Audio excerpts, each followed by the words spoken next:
वसईत आज दुपारी 12:30 वाजता हिट अँड रनच्या घटनेत एका 14 वर्षीय शालेय विद्यार्थिनीचा दुर्दैवी मृत्यू झाला आहे। शाहिस्ता इम्रान शाह वय वर्ष 14 असं या विद्यार्थिनीचं नाव असून ती वाजा मोहल्ला पापडी या ठिकाणी राहत होती। शाहिस्ता उजैफा उर्दू हायस्कूल कोळीवाडा येथील 9वीची विद्यार्थिनी होती। शाळा सुटल्यानंतर ती नेहमीप्रमाणे घरी जाण्यासाठी बस पकडण्यासाठी निघाली होती। यावेळी रस्त्यावरून जाणाऱ्या एका दुचाकी वाहनाने तिला जोराची धडक दिली। या घटनेत शाहिस्ता गंभीर जखमी झाली होती आणि तिला तत्काळ वसईच्या कार्डिनल ग्रेसेस रुग्णालयात दाखल करण्यात आलं। मात्र उपचारादरम्यान तिचा मृत्यू झाला। दुचाकीस्वार 15 ते 16 वर्षांचा असल्याचं प्रत्यक्षदर्शींनी सांगितलं आहे। तर या दुचाकीवर नंबर प्लेटवर गाडीचा नंबर लिहिला नव्हता, तर तेथे आदिशक्ती माय असं लिहिलेलं होतं। घटनेनंतर दुचाकी चालक घटनास्थळावरून फरार झाला आहे। पोलिसांनी या प्रकरणी तपास सुरू केला आहे। या घटनेने वसई परिसरात मोठी हळहळ व्यक्त होत आहे। मेरा नाम तोहिद खान है। एक्चुअली मैं ना जीजी कॉलेज के गली से आ रहा था। मैं जब वहाँ देखा तो वहाँ 10-15 जन जमा थे, जिसमें वो अभ्यासी का डिपार्टमेंट वाले भी 3 जन थे और वो लड़की नीचे गिरी हुई थी और वो लड़का भाग रहा था। तो लड़के को पकड़ा, तो उसके बाद मैंने बोला क्या हुआ, तो लड़की को होश नहीं था, तो उसको उठा के मैं दवाखाना लेके गया और वो लड़का उधर से भाग गया। मैं गाड़ी पार्क करने गया जब तक। माझं नाव शरीफ आहे।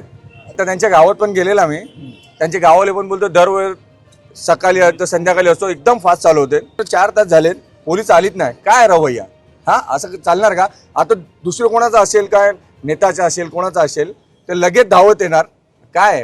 कारण मुलीची व्यवस्था एकदम गंभीर आहे, एकदम खराब परिस्थिती आहे त्याची। रशीद खत्री आहे। नेहमी काय नेहमी ना तिथे ॲक्सिडेंट होतात, तिथे डिवायडर पण नाही बनवतात आणि दुर्लक्ष करतात पोलीस पण।